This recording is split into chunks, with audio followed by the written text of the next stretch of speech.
नमस्कार, मी Shilpa Gaikwad, admission counsellor, विद्यालंकार polytechnic. 10वी नंतरच्या पदविका अभ्यासक्रमाची प्रवेश प्रक्रिया आता सुरू झालेली आहे आणि डिरेक्टरेट ऑफ टेक्निकल एज्युकेशन म्हणजेच DT मार्फत यामध्ये बरेचसे बदल करण्यात आलेले आहेत. आज आपण या बदलांबद्दल बोलणार आहोत. सर्वप्रथम विद्यार्थ्यांना ऑनलाईन रजिस्ट्रेशन करावं लागेल.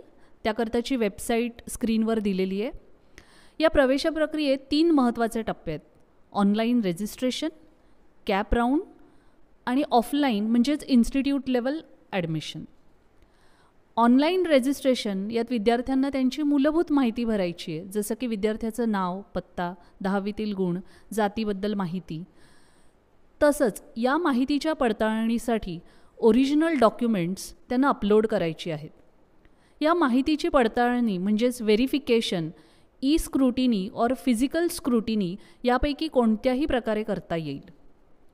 ई स्क्रुटिनीमध्ये इंटरनेटच्या माध्यमातून ही पडताळणी कुठूनही करता येते आणि फिजिकल स्क्रुटिनीमध्ये सगळी कागदपत्रं फॅसिलिटेशन सेंटर म्हणजेच FC मध्ये घेऊन जावी लागतात. माझं पालकांना आणि विद्यार्थ्यांना एक सल्ला आहे की त्यांनी फिजिकल स्क्रुटिनी हा पर्याय निवडावा, कारण ई स्क्रुटिनीमध्ये रजिस्ट्रेशन आणि व्हेरिफिकेशन याकरता थोडा वेळ लागतो. फिजिकल स्क्रुटिनीमध्ये व्हेरिफिकेशन थोडं लवकर होतं आणि जर काही त्रुटी असतील तर त्यांची पूर्तता FC सेंटरमध्ये जाऊन करणं सोपं जातं. रजिस्ट्रेशन आणि व्हेरिफिकेशननंतर DTच्या वेबसाईटवर मेरिट लिस्ट प्रदर्शित होईल. यानंतर सेंट्रलाइज्ड ॲडमिशन प्रोसेस म्हणजेच कॅप राऊंड सुरू होतील. यामध्ये अतिशय महत्त्वाचा बदल यावर्षी केला आहे.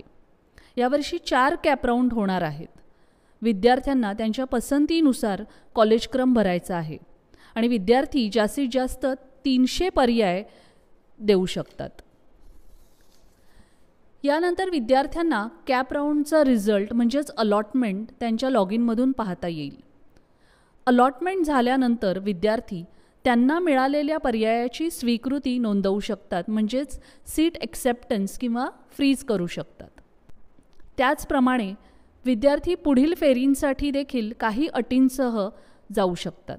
सीट ॲक्सेप्टन्सनंतर विद्यार्थ्याला संस्थेत जाऊन सर्व ओरिजिनल कागदपत्र व त्या संस्थेची फी भरून प्रवेश निश्चिती करता येईल.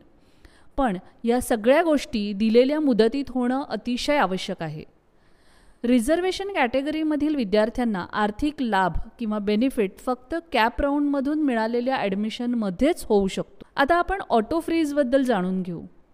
ऑप्शन फॉर्म भरताना प्राधान्यक्रम हा अतिशय महत्त्वाचा आहे. पहिल्या क्रमांकावर भरलेला पर्याय हा विद्यार्थ्यांचा बेस्ट ऑप्शन आहे असंच मानलं जातं आणि म्हणूनच जर पहिला ऑप्शन किंवा पर्याय विद्यार्थ्याला अलॉट झाला तर तो त्याला स्वीकारावाच लागतो. यालाच ऑटो फ्रीज असं म्हणतात.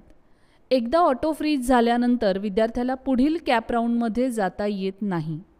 त्याचप्रमाणे कॅप राऊंड 2मध्ये पहिल्या 3 पर्यायांपैकी कोणताही एक पर्याय अलॉट झाला तर ती सीट ऑटो फ्रीज होईल. तिसऱ्या राऊंडमध्ये पहिल्या 6 पैकी कोणताही एक पर्याय जर विद्यार्थ्याला अलॉट झाला तर ती सीट ऑटो फ्रीज होईल.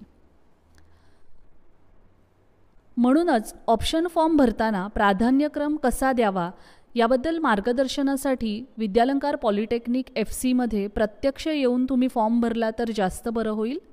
ऑप्शन फॉर्मबद्दल अधिक माहितीसाठी वेळोवेळी आम्ही सेमिनार घेतो, तर माझे विद्यार्थी आणि पालकांना विनंती आहे की त्यांनी ते सेमिनार अटेंड करावेत. आता इन्स्टिट्यूट लेवल किंवा ऑफलाईन ॲडमिशनबद्दल जाणून घेऊया. या सीट्स कॅप राऊंड व्यतिरिक्त संस्था स्तरावर मेरिटच्या आधारे भरल्या जातात. त्याचप्रमाणे कॅप राऊंडमधील रिक्त जागा म्हणजेच वॅकंट सीट्स देखील संस्था स्तरावर भरल्या जातात. या सीट्ससाठी जनरल कॅटेगरीची फी भरावी लागते आणि त्यात त्यांना कोणतीही आर्थिक फी सवलत मिळत नाही. इन्स्टिट्यूट लेवल ॲडमिशनसाठी कॅप राऊंड 1 नंतर फॉर्म्स अवेलेबल होतील. त्याबद्दल अधिक माहिती विद्यालंकार पॉलिटेक्निकतर्फे देण्यात येईल. प्राप्त झालेल्या सर्व अर्जांमधून या संस्था स्तरावरील जागा मेरिटच्या आधारे भरल्या जातात.